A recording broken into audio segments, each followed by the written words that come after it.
Shalom, berjumpa lagi dengan saya di Karyaku Channel.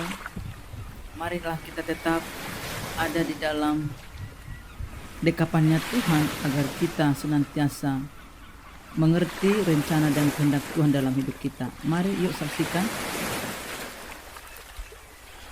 Kisah Para Rasul pasal 2. Pentakosta.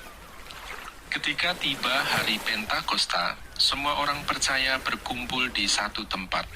Tiba-tiba turunlah dari langit suatu bunyi seperti tiupan angin keras yang memenuhi seluruh rumah di mana mereka duduk. Dan tampaklah kepada mereka lidah-lidah seperti nyala api yang bertebaran dan hinggap pada mereka masing-masing. Maka penuhlah mereka dengan Roh Kudus. Lalu mereka mulai berkata-kata dalam bahasa-bahasa lain, seperti yang diberikan oleh Roh itu kepada mereka untuk mengatakannya. Waktu itu di Yerusalem diam orang-orang Yahudi yang saleh dari segala bangsa di bawah kolong langit. Ketika turun bunyi itu, berkerumunlah orang banyak. Mereka bingung karena mereka masing-masing mendengar rasul-rasul itu berkata-kata dalam bahasa mereka sendiri. Mereka semua tercengang-cengang dan heran, lalu berkata, "Bukankah mereka semua yang berkata-kata itu orang Galilea? Bagaimana mungkin kita masing-masing mendengar mereka berkata-kata dalam bahasa kita sendiri, yaitu bahasa yang kita pakai di negeri asal kita? Kita orang Partia, Media, Elam, penduduk Mesopotamia, Yudea dan Kapadokia, Pontus dan Asia, Frigia dan Pamfilia, Mesir dan daerah-daerah Libya yang berdekatan dengan Kirene, pendatang-pendatang dari Roma, baik orang Yahudi maupun penganut agama Yahudi, orang Kreta dan orang Arab. Kita mendengar mereka berkata-kata dalam bahasa kita sendiri tentang perbuatan-perbuatan besar yang dilakukan Allah." Mereka semuanya tercengang-cengang dan sangat termangu-mangu sambil berkata seorang kepada yang lain, "Apakah artinya ini?" Tetapi orang lain menyindir, "Mereka sedang mabuk oleh anggur manis." Khotbah Petrus. Maka bangkitlah Petrus berdiri dengan ke-11 rasul itu, dan dengan suara nyaring ia berkata kepada mereka, "Hai kamu orang Yahudi dan kamu semua yang tinggal di Yerusalem, ketahuilah dan camkanlah perkataanku ini. Orang-orang ini tidak mabuk seperti yang kamu sangka, karena hari baru pukul 9.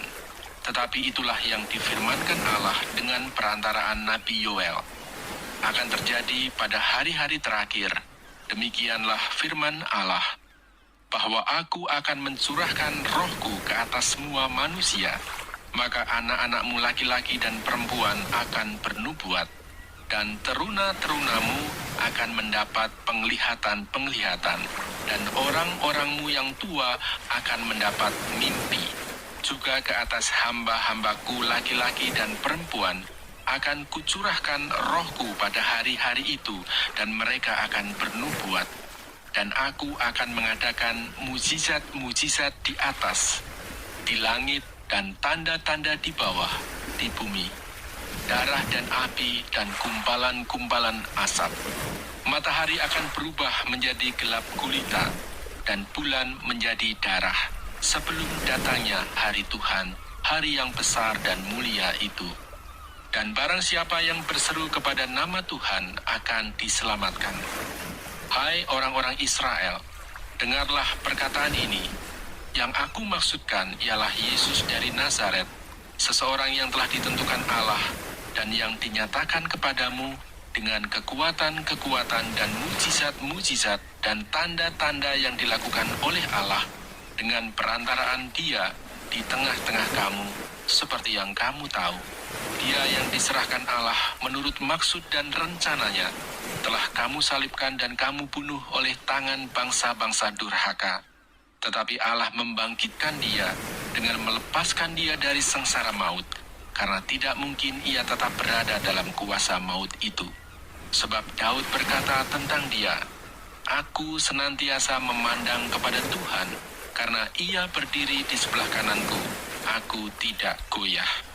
Sebab itu hatiku bersukacita dan jiwaku bersorak-sorak, bahkan tubuhku akan diam dengan tenteram, sebab Engkau tidak menyerahkan aku kepada dunia orang mati, dan tidak membiarkan orang kudus-Mu melihat kebinasaan. Engkau memberitahukan kepadaku jalan kehidupan. Engkau akan melimpahi aku dengan sukacita di hadapan-Mu. Saudara-saudara, aku boleh berkata-kata dengan terus terang kepadamu tentang Daud, bapa bangsa kita.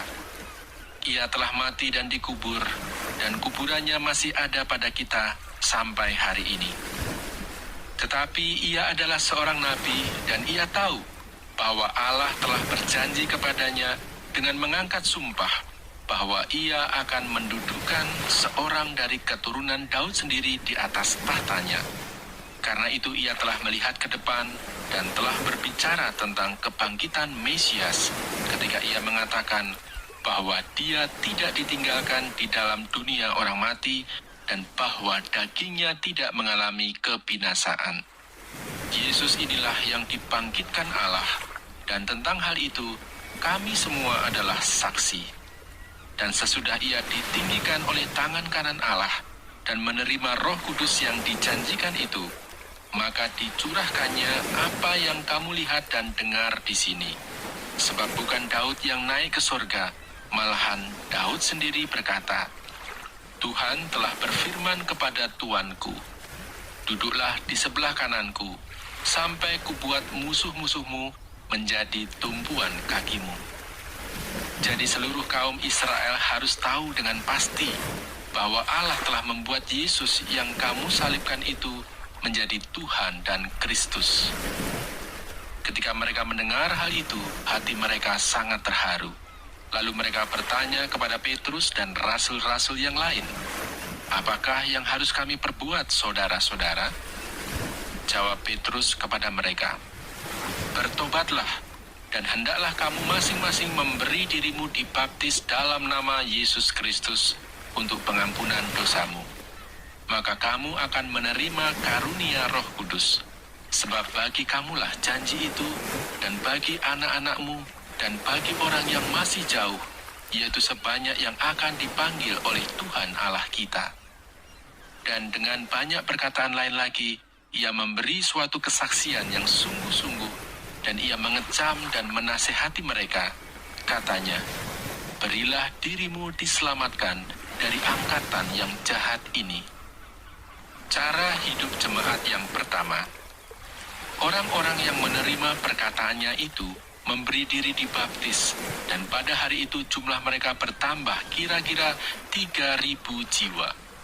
Mereka bertekun dalam pengajaran rasul-rasul dan dalam persekutuan, dan mereka selalu berkumpul untuk memecahkan roti dan berdoa. Maka ketakutanlah mereka semua, sedang rasul-rasul itu mengadakan banyak mujizat dan tanda, dan semua orang yang telah menjadi percaya tetap bersatu, dan segala kepunyaan mereka adalah kepunyaan bersama.